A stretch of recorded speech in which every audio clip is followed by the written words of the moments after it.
Assalamualaikum warahmatullahi wabarakatuh. Perkenalkan nama saya Muhammad Lukis. Ini saya akan membawakan materi krim dan gel. Pengertian krim menurut Farmakopedia Indonesia edisi ketiga, krim adalah sedian setengah padat berupa emulsin mengandung air tidak kurang dari 60% dan dimaksudkan untuk pemakaian luar. Sedangkan menurut Farmakopedia Indonesia edisi keempat, krim adalah sedian setengah padat mengandung satu atau lebih bahan obat berlarut atau terdispersi dalam bahan dasar yang sesuai. Tipe-tipe krim. Ada dua tipe, yaitu tipe minyak dalam air. Tipe minyak dalam air merupakan krim fase luarnya air, jadi mudah dicuci dengan air, tidak lengket, tidak mudah meninggalkan noda pada kain. Contohnya finishing cream. Tipe dalam air. Tipe air dalam minyak. Tipe air dalam minyak merupakan krim dengan fase luar minyak tidak mudah dicuci dengan meninggalkan noda atau lengket pada pakaian serta mudah mengering. Contohnya cold cream. Macam-macam basis krim. Ada 5 macam basis, yaitu 1. Basis hidrokarbon. Sifatnya adalah emolid, oxolid, non-water washable, hidrophobic, glassy, contohnya vaselin dan parafin. Yang kedua, basis absorpsi. Sifat-sifatnya adalah emolid, absolute water, anhydrous, glassy, contohnya hidrophobic, petrolatum, anhydrous lanonin, atau adipslanae.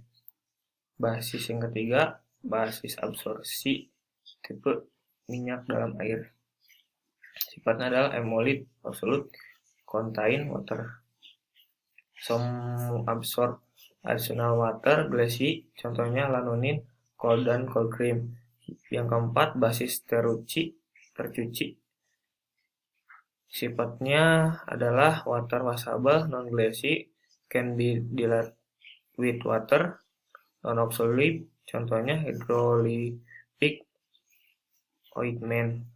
Yang kelima, basis terlarut. Sifat-sifatnya adalah usually anhydrous, water absolute, dan washable, non-glassy, non-oxolate, lipid, contohnya polyethylene glycol. Bahan-bahan penyusun sediaan krim. Yang ke satu, zat berkhasiat. Yang kedua, minyak. 3, air. 4, pengemulsi.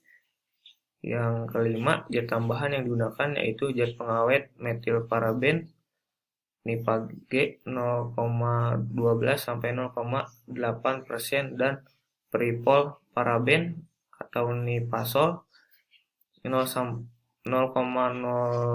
sampai 0,05%. Pendapar atau dapar fosfat, pelembab, gliserol, PG, sorbital, antioksidan, tokoferol, alkil gala, BHT, dan Na-sulfit.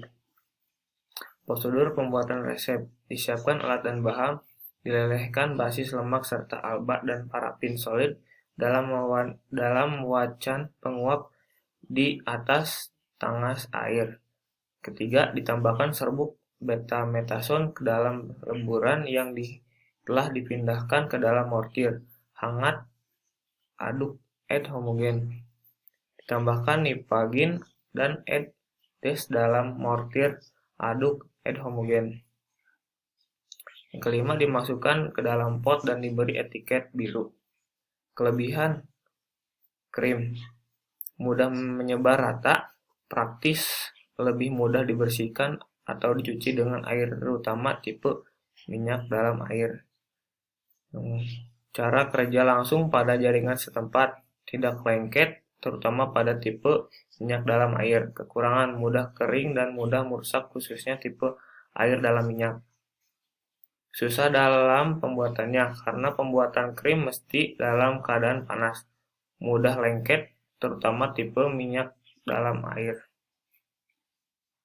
Gampang pecah disebabkan dalam pembuatan formulanya tidak pas pembuatannya harus secara aseptik.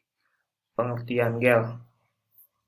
Yang pertama, gel merupakan sistem semi padat yang terdiri pada suspens yang dibuat dari partikel anorganik yang kecil atau molekul anorganik yang besar, terpenetrasi oleh suatu cairan. Kedua, menurut Ansel, gel didefinisikan sebagai suatu sistem setengah padat yang terdiri dari suatu dispersi yang tersusun baik dalam partikel anorganik yang kecil dan molekul anorganik yang besar dan saling terserapi cairan. Basis gel hidrofobik. Basis gel hidrofobik umumnya terdiri dari partikel-partikel anorganik. Bila ditambahkan ke dalam fase dispersi, hanya sedikit sekali interaksi antar kedua fase. Berbeda dengan bahan hidrofilik, bahan hidrofobik tidak secara spontan menyebar, tetapi harus dirangsang dengan prosedur yang khusus. Menurut Ansel, basis yang hidrofilik umumnya terdiri dari molekul-molekul organik yang besar dan dapat dilarutkan atau disatukan dengan molekul fase pendispersi. Istilah hidrofilik berarti suka pada pelarut, umumnya daya tarik. Yang kedua, basis gel hidrofilik. Gel menarik pada pelarut dari bahan-bahan hidrofilik kebaikan dari tidak adanya daya tarik menarik dari bahan hidrofilik. Sistem koloid hidrofilik biasanya lebih mudah untuk dibuat dan memiliki stabilitas yang lebih besar menurut saya. Berdasarkan sifat pelarut, hidrogel pelarut air, organogel pelarut bukan air atau pelarut organik. Serogel, gel yang telah padat dengan konsentrasi pelarut yang rendah. Kompresi gel, bahan berbasis polisakarida atau protein merupakan jenis bahan yang biasanya digunakan sebagai pembentuk gel. Beberapa contoh gelling agen yaitu CMC, Na, metil selulosa, asam algain, sodium alganit, kalium alganit, kalsium alganit, agar, karagenan, lokus, bingum, paktin, serta gelatin. Pembuatan gel. Hal yang perlu diperlakukan dalam formulasi pembuatan gel. Penampilan gel, inkompatibilitas, gelling agent yang dipilih harus bersifat inert, aman, dan tidak bereaksi dengan komponen lain dalam formulasi. 4. Penggunaan polisakarida merupakan penambahan pengawet serta polisakarida bersifat rentan terhadap mikroba. 5. Viskositas kesediaan gel yang tepat. 6. Pemilihan komponen dalam formula yang tidak banyak menimbulkan perubahan viskositas disimpan di bawah temperatur yang tidak terkontrol. Konsentrasi polimer sebagai gelling agent harus tepat. 8. Pelarut yang digunakan tidak bersifat melarutan gel karena kemasan. 9. Diberi kemasan dan etiket. Jenis-jenis kemasan polimer sediaan semi-solid. Jenis-jenis kemasan polimer sediaan semi-solid berdasarkan bentuk kemasan, itu ada 3, pot, sub, dan saset. Jenis-jenis kemasan polimer sediaan semi-solid. Jenis-jenis kemasan polimer berdasarkan bahan pembuat plastik, logam, dan gelas. Keuntungan dan kekurangan gel. Keuntungan sediaan gel untuk hidrogel, efek pendingin pada kulit dengan digunakan penampilan jernih dan elegan. Pada pemakaian pada kulit, setelah kering meninggalkan film tembus pandang. Elastis, daya lekat tinggi yang tidak menyumbat pori sehingga tidak terganggu. Mudah dicuci dengan air. Pelepasan obatnya baik. Kemampuan penyebaran pada kulit baik. Kerugian gel. 1.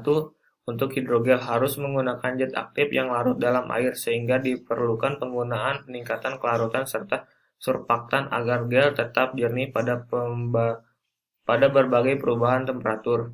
Tetapi gel tersebut sangat mudah dicuci atau hilang ketika keringat. Kandungan surfaktan yang tinggi dapat menyebabkan iritasi dan harga lebih mahal. Kedua, penggunaan emulien golongan ester harus diminimal atau dihilangkan untuk mencapai kejernihan tinggi. Untuk hidroalkoholik, gel dapat kandungan alkohol yang tinggi dapat menyebabkan pedih pada wajah dan mata. Penampilan yang buruk pada kulit bila terkena paparan cahaya matahari, alkohol akan menguap dan akan cepat meninggalkan film yang berpori atau pecah-pecah sehingga tidak membuat area tertutupi atau kontak dengan zat aktif. Sekian dari saya. Terima kasih.